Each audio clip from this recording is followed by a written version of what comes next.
conversation that's going on, your TANF Scholarship Pilot Project.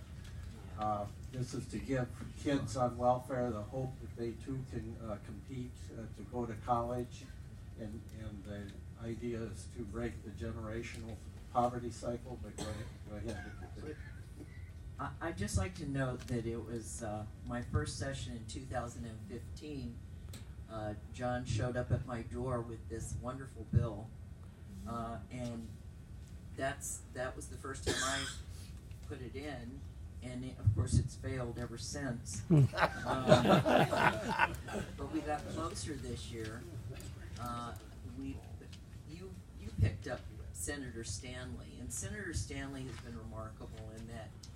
And he's a Republican from Southwest Virginia. Yeah. He is. He's a Republican from Southwest, and the people in his district are very poor.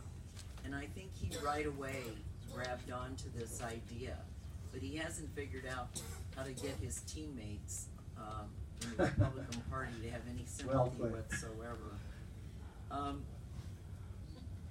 But Stanley's being involved in this has really made a difference, and it's kind of proving that this can be a bipartisan effort. And I like the way. We got to do it again. Oh, of course. Okay. Yes. Aren't you kidding, really? We're not giving this one up. And I like the way Kathy Tran's bills kind of complement this. Well, you know, on TANF, you have some people that have bigger barriers. They have bigger challenges, and they need to be on longer to get grounded enough to be, the time limits need to be extended so that they can have time to surmount the barriers to employment so that they can get off.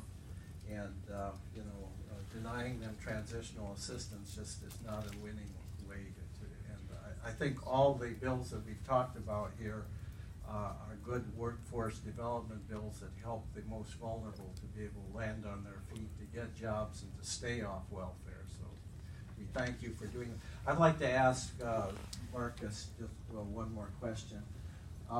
You took Jim Scott's seat, and he was an advocate for housing.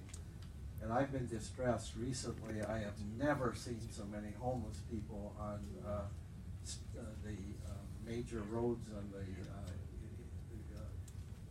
asking for help. It's just the increase is staggering. I don't know what's going on, but what can we look to Richmond to help for housing?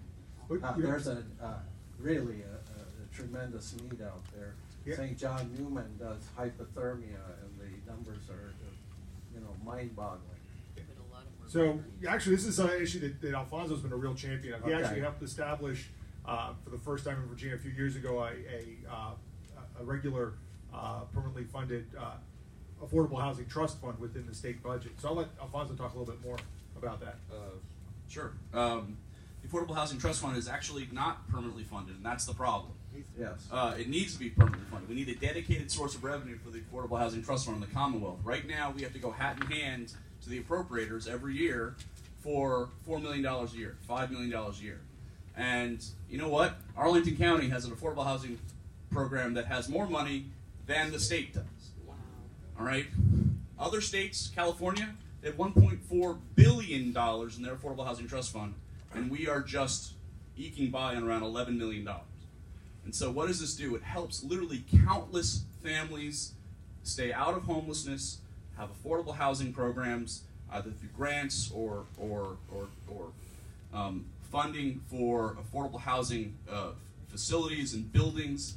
And it's not just in Northern Virginia. It's not just in the more urban areas. We're talking about affordable housing in rural areas, in places where there simply isn't adequate, safe, good housing that is affordable for workers. And so, the fact is that this is a priority that we need. This is something that we need to actually have, like countless other states have, and we need it in Virginia as well. We should not have to go hat in hand. We should have that dedicated source of revenue that goes to affordable housing every year and then is allocated out in ways that we can, grow affordable housing and make the quality of life that much stronger and that much better all around the Commonwealth. Thank you. This has been very helpful, very informative, and we thank you very much.